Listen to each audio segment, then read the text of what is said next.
Newton Abbot Station, change for Torquay and Paignton. This impressive building at the end of Queen Street dates from 1927. Brunel's broad gauge atmospheric railway reached here on the 30th of December 1846, when the line was extended from Teignmouth. 6 months later, and trains were travelling on to Totnes, and the branch towards Torbay from Newton was added on the 18th of December 1848, branching away at Aller Junction.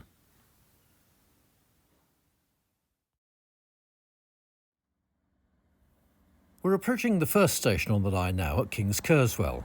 It opened in July 1853 after a long campaign by local residents. The branch from Newton was originally single broad gauge track, with a passing place added here in 1861 as passenger demand increased. A second platform followed in May 1876, and you can still see both of them overgrown by the side of the line. In 1911, the platforms were extended to 600 feet in length to allow longer trains to call. The station is situated in a cutting beneath this viaduct. The station building was at road level, on the right here, with the booking office on the first floor level. Access to the other platform was by steps from the viaduct, and you can still see where they've been bricked up.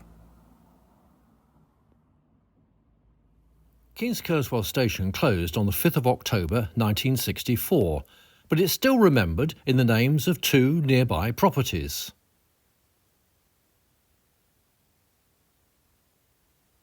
Past the site of the proposed Edginswell station and into Tor, where Torquay's first station was opened in December 1848. The railway had been just a single track originally, but in March 1882 the line to the north was doubled and a second platform was added. The current three-storey signal box opened in 1921. In August 1859, the railway was extended from Tor through Torquay to Paignton. The first Torquay station on this site lasted only 19 years. It was rebuilt and improved in 1878. And a small signal box was added at each end. The station originally had a single track and a passing loop. The railway was doubled as far as here in 1882, and a third track was added through the centre. This has subsequently been removed.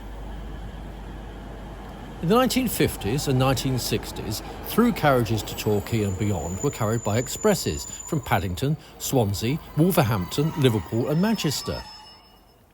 There was also a dedicated Torbay Express, leaving London at 12 noon and reaching Torquay around 4 in the afternoon. In addition, there was an all-stations local service from Exeter. Today, Torquay is served by trains to Exmouth, the Midlands, the North and also Paddington in London. Torquay Station was extended in 1912 and is now Grade 2 listed. It's of special historic importance because of its iron cresting on the roof, the platform canopies and its French chateau style. The south signal box seen here closed in 1984, although it had only been opened on busy days since 1968. There are other historic features on the station as well. The line towards Paignton was doubled in October 1910, and this widening work meant the opening up of the 133-yard-long Livermead Tunnel, which used to be here on top of the gradient south of the station.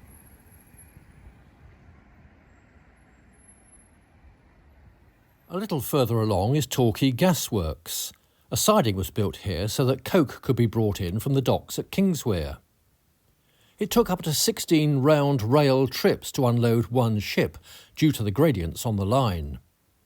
The area is now a park with circular gardens where the gas holders used to be. And so to the site of Preston Beach Halt, opened in 1911 and closed 3 years later. It was mainly served by steam rail motors, introduced to compete with the trams running between Torquay and Paignton. And so to what is now the end of the line. Paignton Station was opened by the Dartmouth and Torbay Railway in August 1859, with trains operated by the South Devon Railway, which in turn became part of the Great Western in 1876. Only a single track was built to start with. This was doubled in 1910 when the platforms here were extended. current station dates from 1924. The level crossing was controlled by Paignton North signal box until 1988. South of Paignton, the line was extended to Kingswear in August 1864, but this section closed in 1972 and is now a steam heritage line. Mainline trains still use the sidings at Goodrington, seen on the left here.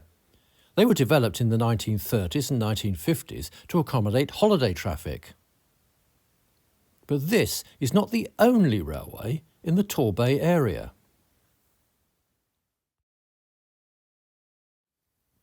A few miles away we find the Babbacombe Cliff Railway. It descends 250 feet to Oddicombe Beach at a gradient of 35%. It's open daily in the summer. The track gauge is 5 foot 10 inches and each car can carry 40 people. The Cliff Railway was commissioned by the Torquay Tramway Company in February 1923. Liftmaker Waygood Otis did the work, which started a year later, and the railway opened in 1926, costing more than £15,000 to construct. It's powered by electric motors, which are housed under the station at Babbacombe. 2 steel cables lift the car, with a third used to compensate for any weight variation. Apart from a 10-year gap during the Second World War and various refurbishments, the railway has run pretty much continuously for almost 100 years.